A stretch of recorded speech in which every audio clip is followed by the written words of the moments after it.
Hello મિત્રો, શેરબજારની વાતોમાં મિત્રો, ભારતીય શેરબજારમાં આગળના 10 વર્ષથી વધારે, પણ આપણે 10 વર્ષની વાત રાખો, તમારા રોકડને કોઈ તકલીફ પડવાની નથી.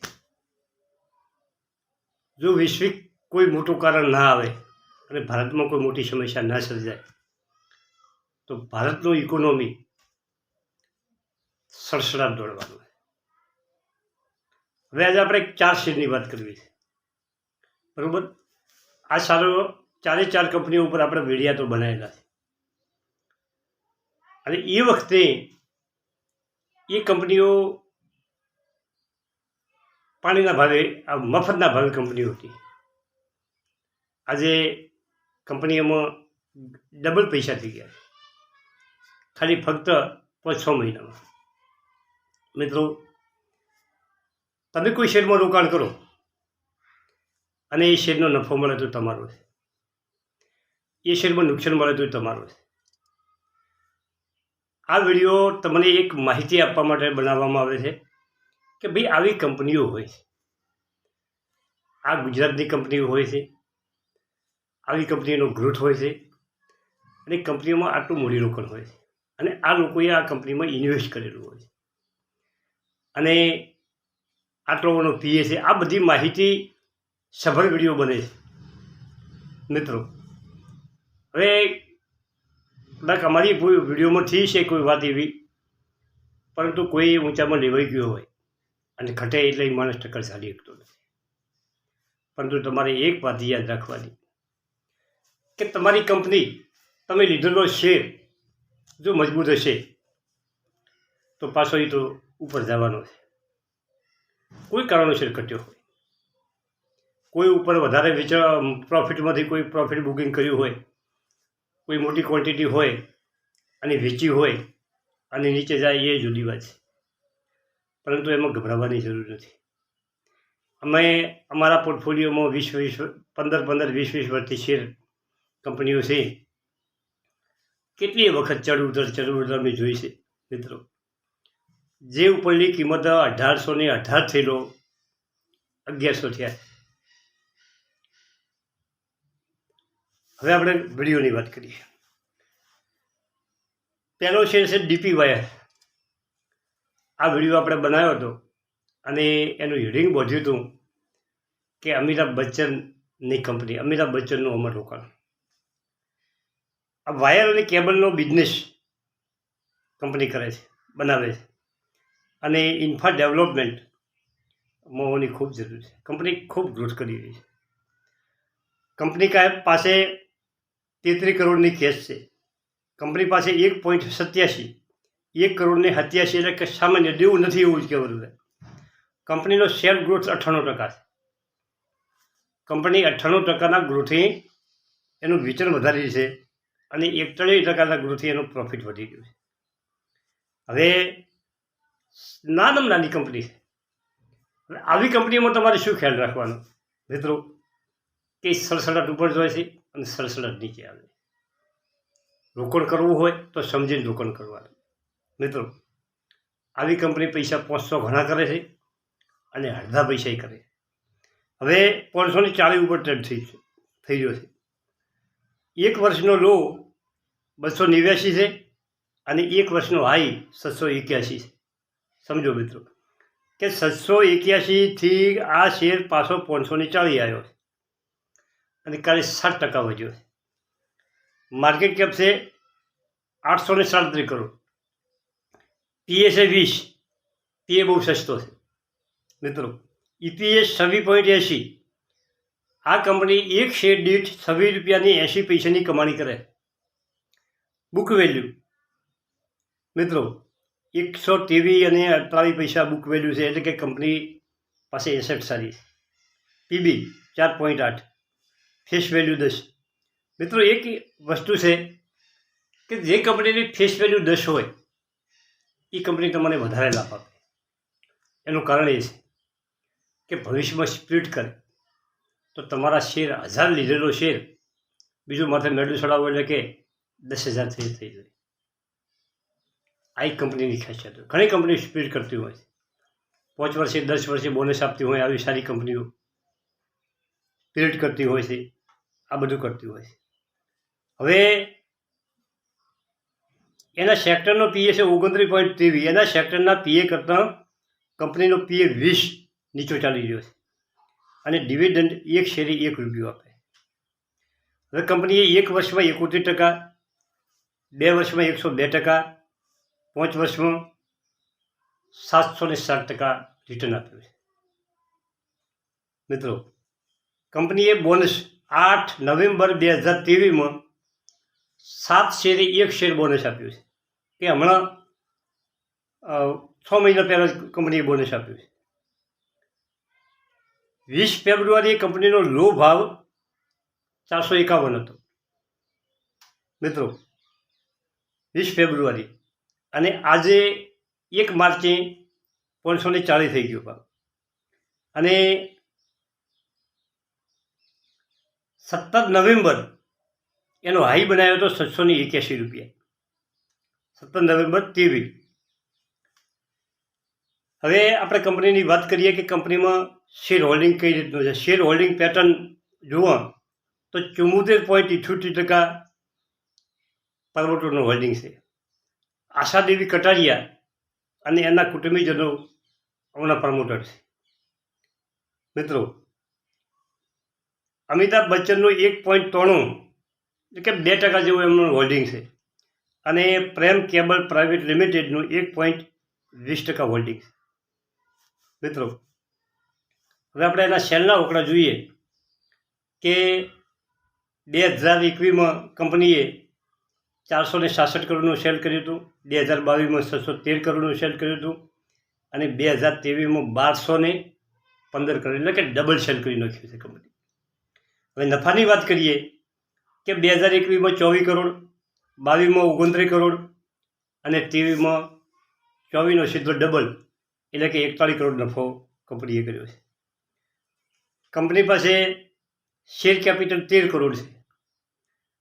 હવે 10 રૂપિયાનો ફેસ વેલ્યુ છે, એટલે કે 1 કરોડ ને 30 લાખ કંપની શેર ફક્ત બહાર પાડ્યા, અને એના પાસે એસેટ છે 31 કરોડની. નાની કંપની છે પણ એસેટ ગજબની એસેટ છે. બીજી કંપની છે શિપિંગ કોર્પોરેશન. મિત્રો, 4 કંપનીઓની વાત કરવી છે, અને 4 કંપનીઓ દમદાર છે. ભલે વિડીયો લોગો થાય, તમે તમારા રડારમાં તમારી નોટ પોથીમાં આ સેટઅપ કરી નાખો. લેવા ન લેવા તમારી મરજીની વાત. હવે વિડીયોમાં આપણે લેવાની કોઈ ભલામણ કરવાની નથી. તમને ગમે તો લ્યો, ના ગમે તો તમે લખી રાખો આ શેરો આવા છે, અને પછી તમે 6 મહિના કે 12 મહિના પછી જોજો કે ભાઈ આ તારીખે આ વિડીયો બન્યો હતો, આ ભાવ હતો, અને અત્યારે શું ભાવ છે. શિપિંગ કોર્પોરેશન 237 રૂપિયાની 60 પૈસા અત્યારે ભાવ ચાલી રહ્યો છે. 52 વીક લો 79.20 પૈસા, અને 52 વીક હાઈ 290 રૂપિયા. 290 થઈ 217 આવ્યો છે, અને 1 વર્ષનો લો 79 છે. હવે માર્કેટ કેપ છે 11,020, EPS છે 16.14, પીએસ છે 14.66, પીએ એકદમ સસ્તો છે. આ પીયુસી ભારત સરકારની કંપની છે મિત્રો. પીબી 1.21 અને બુક વેલ્યુ 195.20 પૈસા, ફેસ વેલ્યુ 10. શિપિંગ કોર્પોરેશન એટલે શિપ, મોટા શિપ એટલે જહાજો બનાવવાનું કામ કરે છે કંપની. ભારત સરકારની કંપની છે, જોરદાર ચાલવાની છે, એમાં કોઈ ફેર પડવાનો નથી. 1 વર્ષમાં 97% અને 5 વર્ષમાં 553% કંપની રિટર્ન આપે છે. શેર હોલ્ડિંગમાં પ્રમોટરનું હોલ્ડિંગ 63.75%, એફઆઈસી 3.25%, ડીઆઈ 7.99% અને પબ્લિકનું 24.98%. મિત્રો, ભારત સરકારની કંપની છે, અને જે ડીઆઈનું હોલ્ડિંગ છે એમાં 3.29% એલઆઈસીનું છે, અને 3.22% ક્વાન્ટ મ્યુચ્યુઅલ ફંડનું છે. આ 2 મ્યુચ્યુઅલ ફંડોએ ઓમાં એમનું હોલ્ડિંગ લીધું છે. Share capital 465 crore, asset 7,436 crore. મિત્રો, હવે એનો વેચાણના આંકડા આપણે થોડા જોઈ લઈએ. કે સપ્ટેમ્બર તેવીમાં 1093 કરોડનું સેલ કર્યું હતું અને ડિસેમ્બર તેવીમાં 1340 કરોડનું સેલ કર્યું હતું. સપ્ટેમ્બર તેવીમાં 40 કરોડનો નફો હતો અને ડિસેમ્બર તેવીમાં 131 કરોડનું સેલ કર્યું નફો થયો છે. 3 ગણો નફો કંપનીએ કર્યો છે એના બીજા ક્વાર્ટરમાં. મિત્રો, હવે આપણે વર્ષના આંકડા થોડાક જોઈએ કે 2021માં કંપનીનું સેલ 3703 કરોડ હતું, 22માં 4994 કરોડનું હતું અને 23માં 5794 કરોડનું છે. 21માં 617 કરોડનો નફો હતો, 22માં 793 કરોડનો નફો હતો અને 23માં 850 કરોડનો નફો થયો છે. કંપની દમદાર આગળ વધી રહી છે અને સરકારના 4 હાથ એના ઉપર છે. હવે એની નેક્સ્ટ કંપની છે આપણી મોનિટી કંપની, આપણા ગુજરાતની કંપની. અને આ કંપની ઉપર તો વિડીયો બનાવ્યા છે ને મિત્રો, 800નો ભાવ હતો ને તારના વિડીયો બનાવ્યા. હું નથી લઈ જજો પણ મેં લેવરાયા છે. 1288 રૂપિયામાં આ શેર લેવરાયા, 800માં નથી લઈ જજો. મિત્રો, આ કંપનીનો શેર 800નો હતો ત્યારથી આપણે વિડીયો બનાવવા છે. ઓના 10 વિડીયો બનાવ્યા છે, ઓછો બધા 10 નહીં પણ 20 બનાવ્યા છે. આ લેવલે લઈ શકાય એવું નથી. કંપની ખૂબ ઊંચી જાય છે. 1830 રૂપિયા ભાવ ચાલે છે. કાલે 5 રૂપિયાને 43 પૈસા વધારો થયો છે. આપણે વાત કરીએ છીએ વિનિશ પાઇપની, ગુજરાતની કચ્છની કંપની. પાઇપ, ટ્યુબ, આ એટલી બધી એની વપરાશ છે. તમે ગામડામાં જ જુઓ અને જે સિટીઓમાં જુઓ. હમણાં 2-3 ઠકાણે કામ ચાલતા હતું. એ કામ ઉપર હું જોયું તો મેં બધે જોઈ તો એપીએલ એપોલોની પાઇપ વપરાતી હતી. મિત્રો, ચોરસ પાઇપ હોય કે ગોળ પાઇપ હોય. રેલવેમાં જુઓ, રેલવેમાં જે આ રેલવે સ્ટેશનો બનાવવાના છે એમાં ધોમ પાઇપ વપરાવાની છે. એરપોર્ટમાં વપરાય છે, રેલવેમાં વપરાય છે, દરેકના ઘરે વપરાય છે, બિલ્ડિંગ વપરાય છે, તબેલામાં વપરાય છે. એટલો બધો આજે કંપનીઓ ખૂબ છે પણ આ લીડર કંપની આખા ભારતમાં ચાલે છે. અને વિનિશ પાઇપની વાત કરું તો વિનિશ પાઇપ મિત્રો એને મોટામાં મોટું એ નિકાસમાં એને રસ છે. હવે એમાં કેમ આટલો વધે છે એનું એક થોડાક સમાચાર આવ્યા છે એની વાત કરીએ કે આટલા ઊંચા ભાવમાં આપણે ન લઈ શકાય પણ કદાચ આ નીચે આવશે. ગજબની કંપની છે, ગુજરાતની કંપની છે. કંપની તેની ક્ષમતા વધારવા જઈ રહી છે. જેના પ્લાન્ટની ક્ષમતા છે એ વધારવા જઈ રહી છે. Steel pipe, tube pipe, fitting pipe, seamless pipe અને વેલ્ડિંગ પાઇપમાં કંપની 175 કરોડનું નવું વધારાનું મૂડીરોકાણ કરી અને કંપનીની કેપસ એનું વિસ્તરીકરણ કરવા કંપની જઈ રહી છે મિત્રો. અને 10-20 વર્ષ પછી આ કંપની મલ્ટીબેગર કંપની બનવાની છે. મિત્રો, તમે એક ખ્યાલ રાખો ચોક્કસ કે તમારા પોર્ટફોલિયોમાં 15-20-25 શેરો હોય. બધા શેરો ચાલવાના નથી, બધા શેરો મલ્ટીબેગર બનવાના નથી, પરંતુ 1-2 કંપની સારી મલ્ટીબેગર જો બની જશે તો જ પૈસા બનશે. હવે મારા પોર્ટફોલિયોની હું વાત કરું કે મારા પોર્ટફોલિયોમાં જો એપીએલ એપોલો અને જ્યોતિ રિસર્ચ આ બેનો હિસ્સો 70% છે. કેમ કે મેં આ 15 વર્ષ પહેલાં લીધેલી કંપની છે તળિયાના ભાવમાં. અને તમે લઈને પડ્યા રાખો, ઊંચો જાય કે નીચું જાય એમાં ગભરાવાની જરૂર ના હોય. અમારે જ્યોતિ રિઝન એપીએફ એપોલો મારો જુઓ તમે, કાલે દમદાર વધ્યો, 1800 જઈ અને પાછો આવ્યો મિત્રો. પાછો જઈને વળી પાછો ઉપર ચાલુ થયો વધવાનો. જ્યોતિ રિઝન થોડુંક શેરના વકડા ઓછા આવ્યા છે પરંતુ દમદાર વધેલો છે અને વધશે. હવે આવા મલ્ટીબેગર શેરો આવી કંપનીઓ બની શકે. હવે ધારો કે કોઈ 800ના ભાવમાં જાગી ગયું હોય, 400ના ભાવમાં જાગી ગયું હોય અને 4-5 હજાર શેર લીધા હોય અને 10 વર્ષ એના પોર્ટફોલિયોમાં રાખે તો મિત્રો આવો માણસ રૂપિયાના ઢેર ઉપર બેસવાનો ને લખવું હોય એ લખી નાખવું. આવી કંપનીઓ છે. હવે એમાં હોલ્ડિંગ કોનું છે એની આપણે ખાસ કયા કયા લોકોએ ગજબના શેર લીધા છે વિલેજ પાઇપમાં એની જ વાત કરવી છે. હવે પ્રમોટરનું હોલ્ડિંગ 48.61% છે, એફઆઈસી 4.81% છે, ડીઆઈ 8.26% છે અને પબ્લિકનું હોલ્ડિંગ 38.26% છે. હવે જે પબ્લિકનું હોલ્ડિંગ છે એમાં મહેશ હેમંતલાલ પુંજ 5.27% હોલ્ડિંગ છે,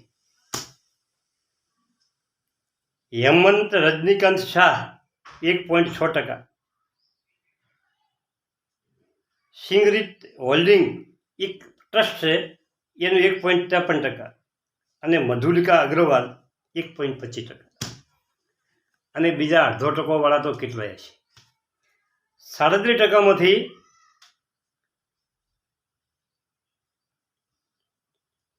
12% તો 4 જણા થાય.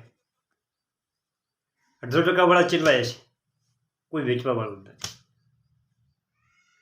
આ કંપનીનો જડે શેર લીધો છે, કોઈ વેચવા વાળું છે જ નહીં. હવે ત્રીજો શેર છે મિત્રો જીઓ ફાઇનાન્સ. જીઓ ફાઇનાન્સ હવે નિફ્ટીમાં આવી ગયો છે અને નિફ્ટીમાંથી આવવાથી 2 લાખ માર્કેટિંગ 2 લાખ કરોડથી ઉપર થઈ ગયું છે. અને નિફ્ટીમાં આવવાથી ફાયદો શું થાય કે તે જે વિદેશી રોકાણકારો છે, જે મોટી કંપની નિફ્ટીની કંપનીઓમાં ખરીદી કરવાના છે, એ લોકો આવી કંપનીમાં ખરીદી કરે છે. તમે જોજો કે નાના નાના શેરોમાં એફઆઈસીનું હોલ્ડિંગ નથી હોતું. મ્યુચ્યુઅલ ફંડો અમુક લે છે, બાકી આ લોકો મોટી કંપનીઓમાં રોકાણ કરે છે. તમે રિલાયન્સ જુઓ, ટીસીએસ જુઓ, તો એમાં એફઆઈસીનું કેટલું 25%, 24% આટલું હોલ્ડિંગ હોય છે. અમુક હોલ્ડિંગ વધવાનું છે એફઆઈસી. કેટલાય કરોડ રૂપિયા આવવાના છે.